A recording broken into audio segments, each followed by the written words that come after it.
Dulu mungkin pernah sedikit kita ulas soal kontribusi Marvel terhadap perkembangan Super Sentai. Karena pada era awal, Toei Company sebagai production house Sentai pernah digandeng oleh Marvel Comics untuk memproduksi Spider-Man pada tahun 1978, yang kemudian dilanjutkan dengan proyek Battle Fever J, Denshi Sentai Denjiman, dan juga Taiyo Sentai Sun Falcon. Dan tiga Sentai tersebut di atas diistilahkan sebagai trilogi Sentai Marvel oleh para fansnya. Namun tentu saja, mereka punya keidentikan tersendiri yang membedakannya dengan Sentai-Sentai lain sebelum bahkan setelahnya. Ya, salah satunya adalah robot raksasa. Tapi bukan itu yang akan jadi konsentrasi kita. Sebab kali ini, kita akan mengulas soal tropes atau ciri khas adegan dalam trilogi tersebut. Dan semuanya terangkum dalam 5 hal yang selalu ada dalam trilogi Sentai Marvel versi Tokuvex Indonesia.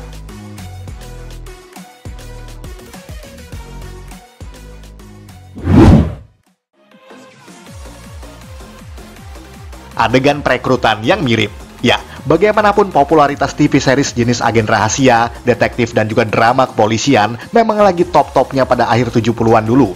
Oleh sebab itulah, Super Sentai pada zaman itu memiliki konsentrasi terhadap tema-tema semacam itu.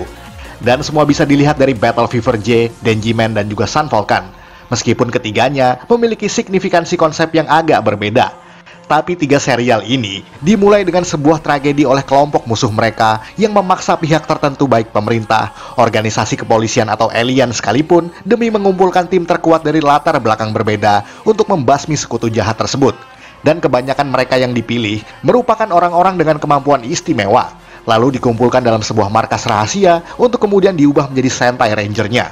Bahkan 2 diantaranya punya anjing yang dapat berbicara. Sebelum, sesaat, atau setelah berubah, nama ranger mereka akan disebutkan satu persatu untuk menegaskan identitas barunya tersebut.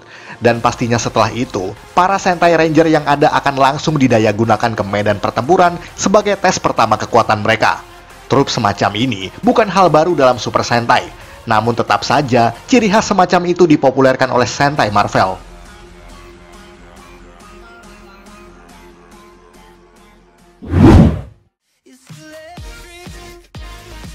Adegan henshin yang juga mirip, masih ada kaitannya dengan segmen sebelumnya tadi. Karena jika kalian perhatikan, adegan henshin para Sentai Ranger di trilogi ini nampaknya saling identik satu sama lain. Sebut saja Denjiman dan juga Sun Falcon, di mana adegan henshin pertama dalam episode perdananya menampilkan kostum Ranger yang di zoom lalu terpasang secara otomatis pada tubuh masing-masing dari mereka. Tidak ketinggalan adegan topeng atau helmet yang terkesan dikencangkan oleh penggunanya setelah semua kostumnya terpasang. Hal itu menjadi biasa pada era 70-an atau awal 80-an. Sebab teknologi saat itu belum memungkinkan untuk membuat adegan henshin yang seribet saat ini. Hal di atas mungkin hanya berlaku pada Denjiman dan juga Sun Falcon. Sebab di Battle Fever J, mereka hanya akan menggunakan kostumnya tanpa adegan henshin. Kecuali pada episode ke-24, ketika Diane Martin memberikan kekuatannya pada Maria Nagisa. Kita bisa melihat bahwa kostum Miss Amerikanya keluar dari dalam gelang komunikatornya, lalu terhempas dan terpasang pada Maria. Hal yang sama juga pernah terjadi pada Spider-Man, bahkan mungkin itulah yang menginspirasi adegan henshin yang kita maksud. Bahkan di Gokaiger sekalipun, saat mereka melakukan Gokai Change ke Denjiman dan juga Sun Falcon, kita bisa melihat adegan di mana mereka mengencangkan helmet setelah mereka berubah. Membuktikan bahwa itu merupakan tropes yang menjadi ciri khas bagi Sentai Marvel tersebut.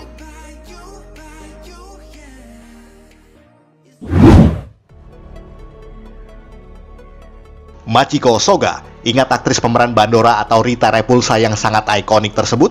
Peran ini dimainkan oleh aktris bernama Machiko Soga, seorang aktris senior yang akrab dengan peran antagonisnya, bahkan sejak era awal di Super Sentai. Dan di Sentai Marvel Trilogy inilah beliau mengawali semua itu. Soga pernah muncul di episode ketiga Battle Fever J sebagai monster mingguan bernama Deathmask Kaijin. Ia pun turut muncul sebagai wujud manusia dalam episode yang dimaksud. Sebelum akhirnya, ia menjadi mayor antagonis di serial Denshi Sentai Denjiman, yakni Queen Hadrian, di mana tokoh antagonis wanita ini merupakan versi Jepang dari karakter Hela yang berasal dari Marvel Comics. Queen Hadrian pun juga kembali di pertengahan season Sun Falcon walau dengan kostum yang berbeda, namun tetap dimainkan oleh aktris yang sama, membuat Sun Falcon secara otomatis menjadi direct sequel dari Denjiman sendiri. Sama halnya dengan Zenkaiger dan juga Don Brothers yang saat ini mengadopsi konsep serupa. Walaupun sebelumnya, Machiko Soga sudah pernah bermain di Kamen Rider Stronger sebagai Dr. Cat. Dan di tahun 80-an, ia ngetop sebagai antagonis di Metal Hero.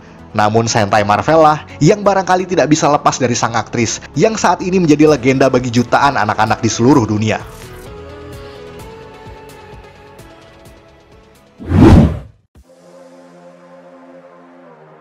Carrier mecha dengan warna serupa. Ya, kalau yang satu ini mungkin menjadi ciri khas bagi Sentai era Showa. Namun kita layak berterima kasih pada Sentai Marvel sebab tanpa konsep yang mereka rancang, mungkin tidak akan ada yang namanya robot raksasa. Dan perlu diketahui bahwa semua robot raksasa pada era itu dibawa dari markas menuju medan pertarungan menggunakan semacam carrier raksasa. Baik itu Battle Fever J dengan Battle Shark-nya, lalu Denji Man dengan Denji Tiger-nya, dan bahkan juga Sun Falcon dengan Jaguar Falcon-nya. Semuanya memiliki nama hewan, meskipun tidak sepenuhnya memiliki bentuk seperti yang dinamakan. Namun satu hal yang agak membuat mereka nyaris sama adalah karena kombinasi warna putih dan biru yang selalu melekat pada badan carrier tersebut. Bahkan beberapa di antaranya memiliki adegan yang menunjukkan para Sentai yang berlari dari kejauhan menuju carriernya untuk memperlihatkan betapa besarnya mesin tersebut. Ya, warna biru dan putih mungkin memang lebih dominan pada saat itu. Bahkan Sun Falcon Robo dan juga Dai Denji punya kombinasi warna yang serupa, dengan sedikit tambahan warna merah atau kuning pada beberapa sisi saja, kecuali untuk Battle Fever Robo yang berwarna merah, hitam, dan kuning.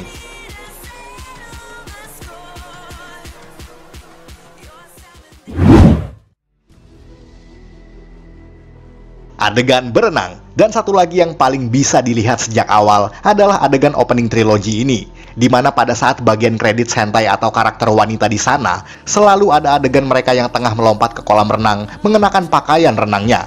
Baik itu Diane Martin, Maria Nagisa, atau bahkan Misa Arashiyama, dan juga Akira Momoe.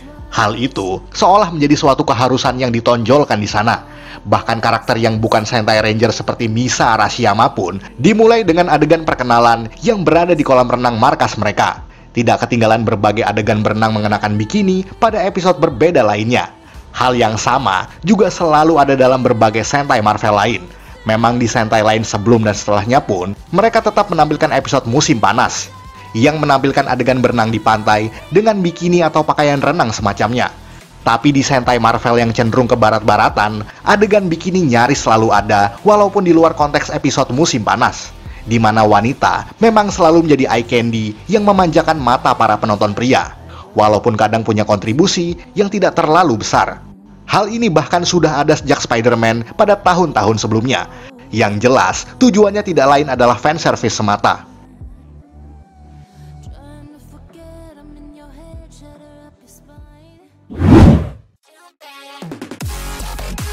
Sekian ulasan dari Tokuvex Indonesia. Buat Anda yang suka dengan video ini, silahkan like dan share ke media sosial Anda. Jangan lupa tinggalkan komentar. Akhir kata, salam Tokuvex Indonesia.